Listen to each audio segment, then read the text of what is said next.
I'm Robert with Acme Locksmith in Phoenix, Arizona. One of the questions we often get asked is, should I go with a mechanical or an electronic lock? The preference that we see is it comes down to age. I'm 57 years old. When I was in high school, computers were coming out. People younger than me, because they've been used to the technology, like electronics. People older than me like a dial. Let me tell you this. We see both of them fail. Mechanical locks need to be routinely serviced every 4 or 5 years.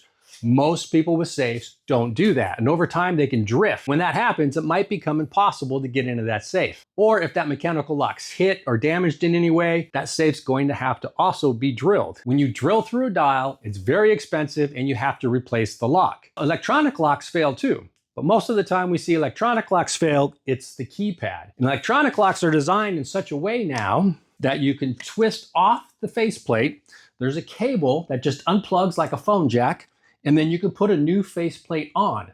All the electronics, your PIN code and everything, is stored on the inside of the safe. So by replacing the faceplate, when the keypad fails, you can still use your existing combination and you can pop that safe right open without having to have a locksmith. We recommend going with what you're comfortable with. Mechanical locks, you got to remember that left, right, left, right, left, right. And the older you get, the harder it is to remember.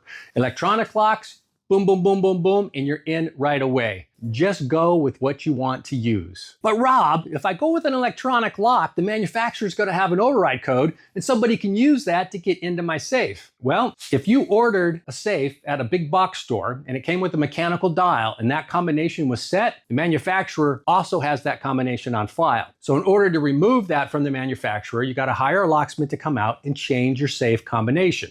Added expense. With an electronic lock, the override combination stored at the manufacturer is tied to the serial number of the safe or the serial number on the lock. There's a little tag that has this safe serial number on it. If you order a safe with an electronic lock, remove the serial number, take a look at the back of the inside of the lock, and remove a serial number if you see one there as well. That way, if somebody comes into your home and tries to retrieve that master override code with no serial numbers, they're not going to be able to do it. So there is no more inherent risk, if you take those two precautions, to having somebody retrieve an override code to your safe. I'm Robert with Acme Locksmith in Phoenix. Locksmith recommended.